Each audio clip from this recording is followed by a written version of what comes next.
Johnny Dollar. Well, now, how do you, Johnny? This is Ripley Tita, Worldwide Mutual Insurance. Well, hi, Rip. How's dear old Memphis, Tennessee? Finest town on cut green earth, Johnny. Always was, always will be. Well, now, when did you join the Chamber of Commerce? What's it? Say, isn't it just about time for your big annual celebration? Oh, you're too late, Johnny. The Cotton Carnival's all over and done with for this year. Now, you should have called me sooner. Well, now, why, Johnny? These fine people here in Memphis never give us any trouble. Well, what are you calling about? Trouble, Johnny. Real big trouble. I thought you just finished up. Yeah, I did, Johnny. This little problem I'm calling about happens to be over in the nearby town of Somerville. Well, now, make up your mind, Rip. What's it? Well, which is it, a little problem or big trouble? Well, now, I suppose that kind of depends on just how you look at it, Johnny. Look at what? Murder? Murder? Yes, sir. Murder.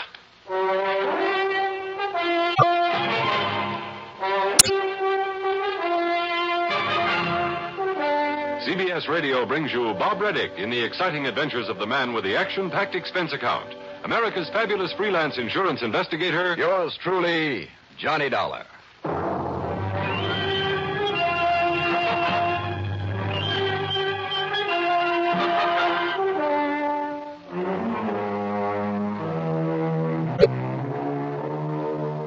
Expense account submitted by Special Investigator Johnny Dollar to the Worldwide Mutual Insurance Company, Memphis office. Following is an account of expenses incurred during my investigation of the stock in trade matter.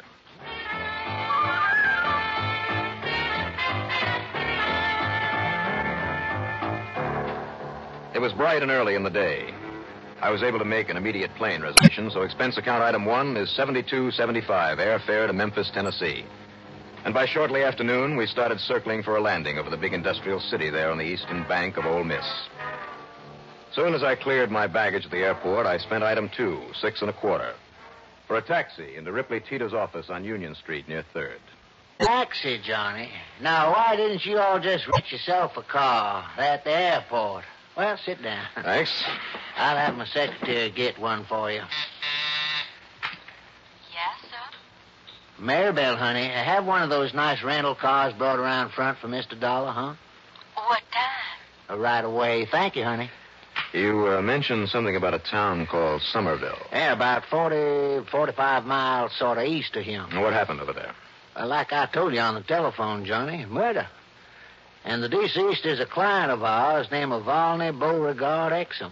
That's a mouthful. That's 3 mighty fine old family names, Johnny. That figures. Yes, sir. Anyhow, early this morning, his housekeeper found him laying over his desk with his head bashed in. Have the police over there any theories, anything to go on? No, sir, not a thing. No fingerprints on that heavy iron that was used on him. No clues of any kind, nothing. So that's why I think maybe you ought to go over there and take a look around. How big a town is Somerville? Oh, less than a couple of thousand, I guess. I see. Now, that used to be the heart of some real important plantation country. That's where the Exum money came from, Johnny, from cotton. But by the time it got down to Volney Beauregard, well, he was still living in the old plantation house, but most of the property around all been sold off. In other words, old Exum wasn't worth very much money. And I'm afraid that's true, Johnny. But he somehow managed to keep up the payments on his insurance. How much? Well, face value, $35,000. Mm-hmm. I don't rightly know just where he got his living income from. Of course, after the war, when some of these fine old Southern families had to sell off their land, they made some investments and things. You mean the Civil War, Rip? I said the war, didn't I? Go on. Well, anyhow, I don't really know where he got his living money, except maybe from his kinfolk. Well, that brings up the question of beneficiary. Those very same kinfolk, Johnny, the only ones he got left. Who are they? Well, no wife or young uns of his own, so let's see here on his policy. Yeah. Just a niece and a couple of nephews, Johnny. Now, let's see, there's Clarabelle Otway Exum. You have her address there? Let's see. Well, just let me use this scratch pad. I'll copy the policy. Yeah, go right ahead. And like you see, she lives right here in town. Works in 5 and dime, I understand. And there's a nephew, Also name of Volney Beauregard Exum. Lives down Corpus Christi, Texas, see? All right, I got it. Then there's other nephew named Culpepper Van Buren Oglethorpe right there in Somerville. Works at a real estate office. Although it beats me how he makes a living at it. Yeah, that's all, Johnny. Just those three. Okay. In other words, they're the only ones who will benefit by Exum's death, huh? Well, now, that's right, Johnny, but surely you don't think one of them could have killed him. Why not?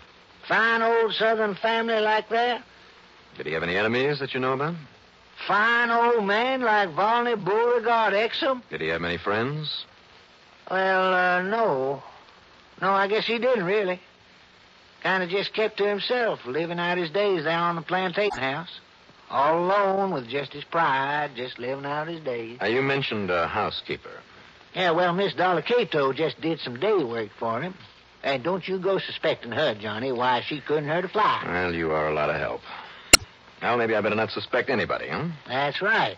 Well, no, what I mean to say is... 35,000, three beneficiaries. Yes, sir. Equal? Yes, sir. So maybe 11, 12,000 apiece. It's not very much. Well, now, I understand they'll share the rest of the estate, too. Oh, what do you think that plantation's worth? That old round house and the little bitty piece of land where it sits, maybe 10,000's all.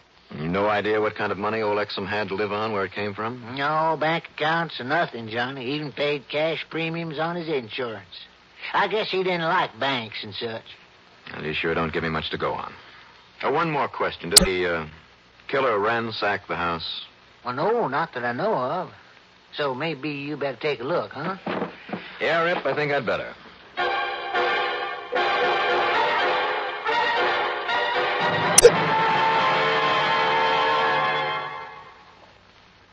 Proud we are, we being the CBS Radio Network, to be able to bring you on this station each weekday the songs of Bing Crosby and Rosemary Clooney.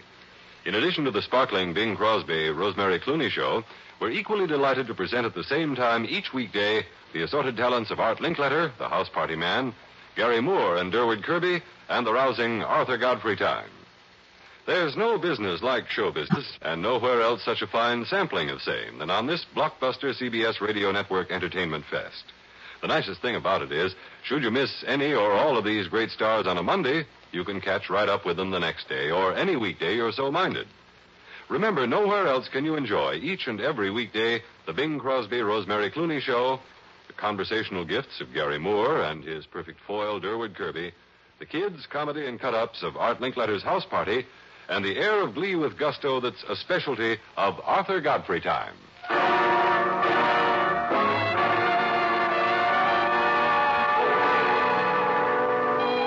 Before driving to Somerville to look over the scene of the crime, I checked up on Mr. Exum's niece, Clarabelle.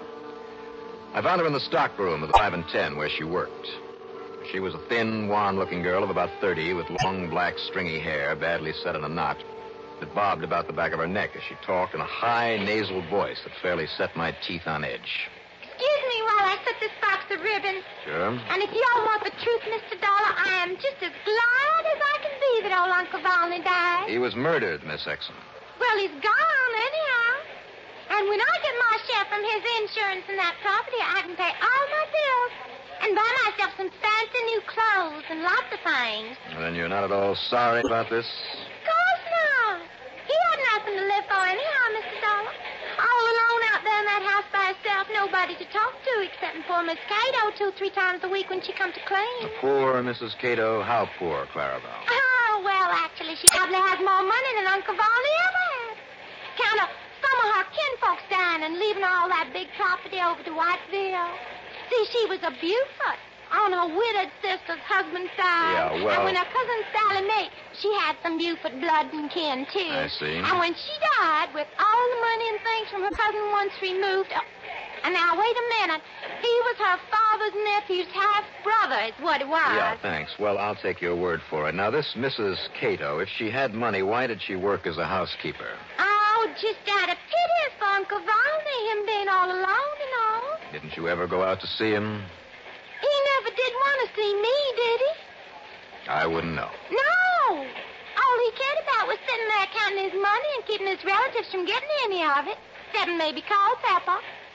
And now we'll get it anyhow, Mr. Dollar. Where did his money come from, Clarabelle? Don't you know, Mr. Dollar? No. Well, now, that's funny. All right, so it's funny. Now, where did the money come from? Oh, I don't know. I thought you did. Now, excuse me, I gotta get these boxes put away. Lest the boss comes back here and sees me just sitting and talking. Boss don't hold much with sitting and talking.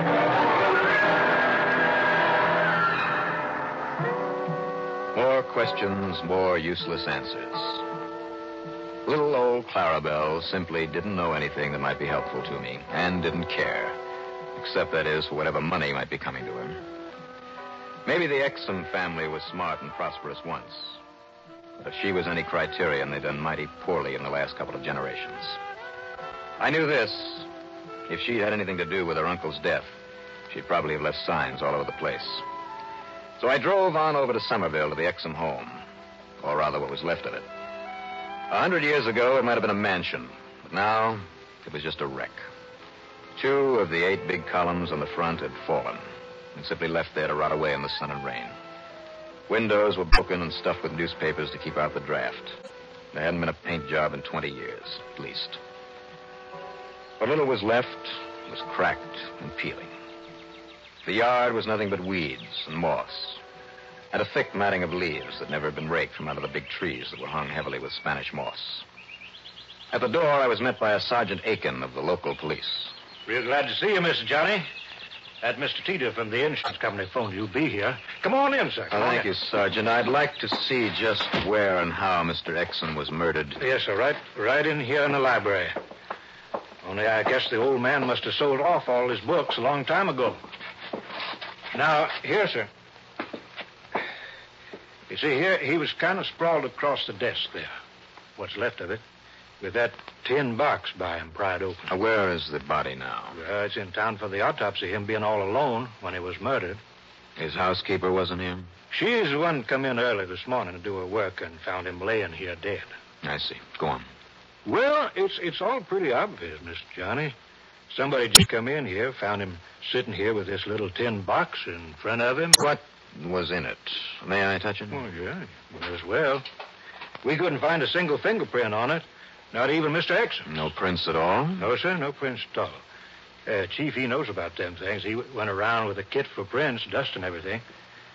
Yeah, whoever did this must have worn gloves and also wiped off everything he touched just to be absolutely sure. Yeah, must have been real careful. I see. Yeah, even this heavy andiron he used to kill him with. Chief even checked the doorknobs, everything else for prints. Any idea, then, how the killer might have got in? Well, Chief and I have been through the place with a fine-tooth comb, Mr. Johnny. You ask me, the old man must have let him in. When? Doc says he's killed sometime late last night. Late? Yes, that's right. Well, then, from what I've heard about Mr. Exum, it had to be somebody that he knew pretty well. Yes, sir. We're trying to find anybody he knew that well, this old recluse. Anybody he'd let in at night, well, the chief had a couple of the boys working on to her, but I don't see how they're going to come up with anybody. Any idea what might have been in this old tin box? Well, probably whatever money the old man had on hand. Where'd he get his money, Sergeant? Now, that's a good question, Mr. Johnny. I know he never had any bank accounts, but he would cash a check now and then. Well, if he had no account, I can't... He never sold any real estate for the last 25 years. Didn't have any to sell except this old place here. Well, his box certainly couldn't hold enough to keep him going for... Oh, wait a minute. What's this? Looks like a couple of pieces of paper stuck there in the hinge. There's a corner of something torn off. Let's see if I can get it out without more tearing. Them corners weren't tore off of any money, that's for sure. No, this looks like a sort of parchment paper that's used for an insurance policy. Or maybe that's where his money came from. What you thinking of, Mr. Johnny? 2 possibilities, Sergeant. One, the obvious one, that he had a lot of money hidden away in some secret place around this house. Well, now, we thought of that. On the other hand, if these torn-off corners, freshly torn, too, I believe, if they mean what I... Listen, there's a nephew living right here in Somerville, isn't there? Yes, sir. Yes, sir, there is. Big enough to have wielded this heavy andiron so effectively? What, sir? Well, certainly Clarabelle couldn't have done it. Mr. Johnny, you talking about his own kinfolk. Besides, she's too stupid to have covered her tracks. Well, now, if you're talking about stupid... Yeah? Well, that nephew on his mother's side, that Culpepper Oglethorpe living here in town, I mean the one supposed to be working at real estate, but he ain't. He ain't doing anything. All he ever got was from his uncle. Go on, Sergeant. Well, he's so stupid that maybe he would kill one of his own kin. Where is he? Of course, I suppose so. Most anybody kills for money, though. Where will I find him? And you know, none of them three had any use for old Exum. And only one of the boys could have used this heavy andiron. Sergeant. And with Culpepper, the only one of the boys near enough to do it, you know. All right, where is he? Oh. What? Well, all I said was, oh. Come on, Sergeant. No, sir, Mr. Johnny. Culpepper didn't do it. Well, how do you know? How can you be sure? Well, it seems he had some trouble a couple of weeks ago. Pulled a knife on a man. Well, then he is the type. He may be the type, Mr. Johnny, but, well, ever since he's been locked up in jail. Still is. Oh. Yes, sir.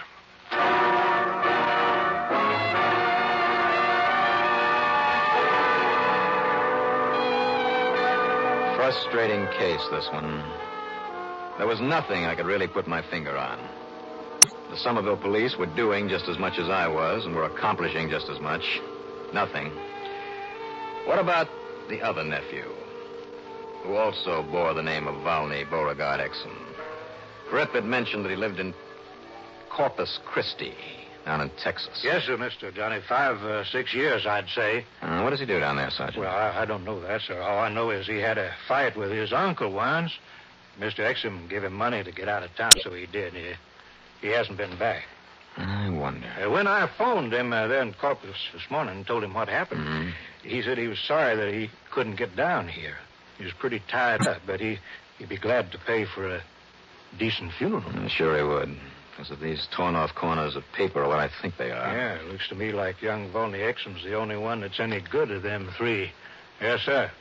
I mean, if he can afford a nice funeral for somebody... You bet he can. Now, listen, Sergeant, maybe I'm all wrong in playing a hunch that one of his relatives killed the old man, but it's all I've got to go on. I'll say this, Mr. Johnny. A hunch is no kind of proof. I know, and proof is what I need. But even without it, I'm going down to Corpus Christi.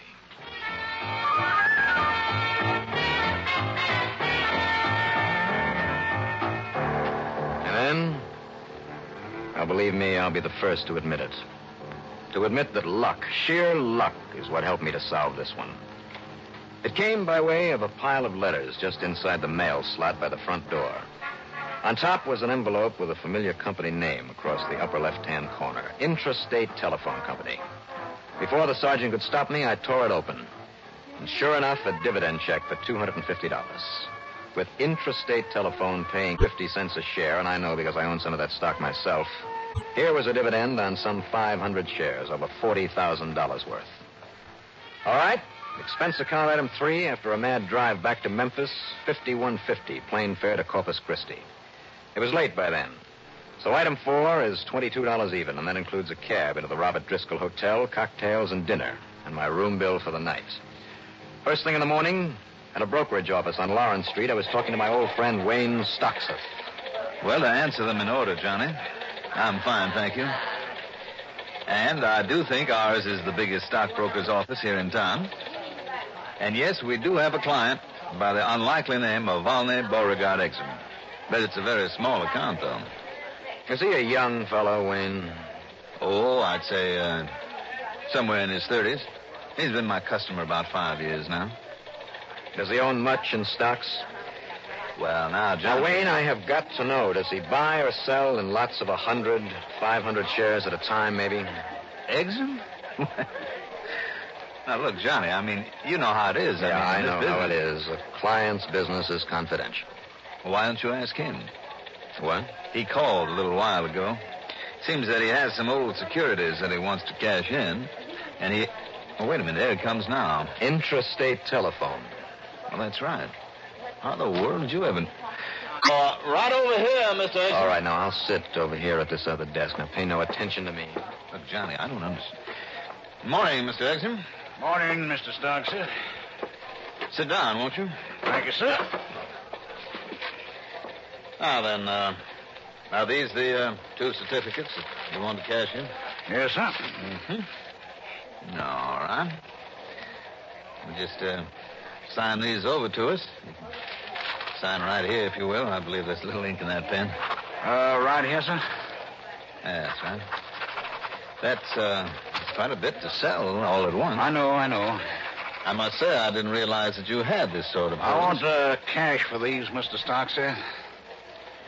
All in cash? I got to make a business trip. Maybe gone sometime. Well, I don't know, Mr. Exum.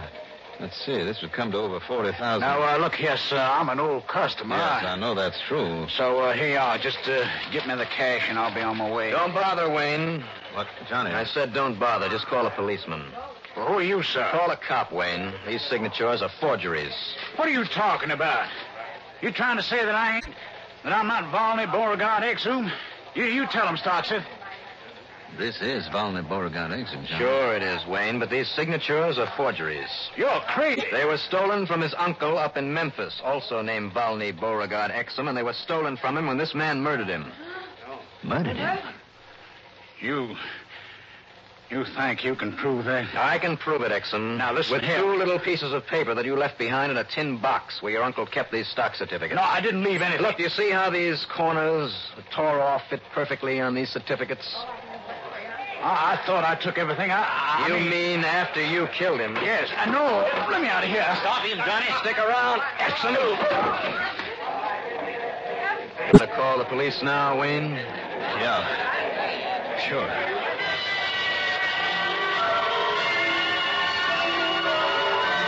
What Exum didn't know, of course, was that Wayne would have done a lot of investigating before handing over all that money. In spite of the way that he'd carried a small account with the firm to set things up for the murder and robbery. Expense account total, including the trip back to Memphis and then back to Hartford, we'll call it $325 even. Yours truly, Johnny Dollar.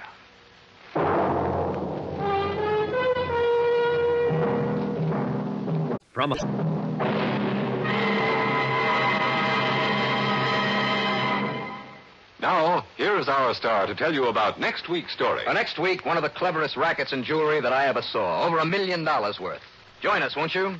Yours truly, Johnny Dollar.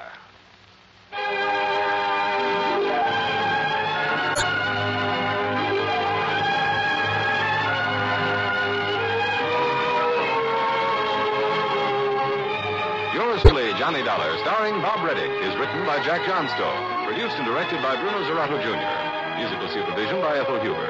Here in our cast were Wendell Holmes as the police sergeant, Joan Loring as Clara Bell, Robert Dryden as Ripley Teeter, Mandel Kramer as Wayne Stockseth, and Ralph Bell as Volney Beauregard Exum. Be sure to join us next week, same time, same station, for another exciting story of yours truly, Johnny Dollar. Art Hanna speaking.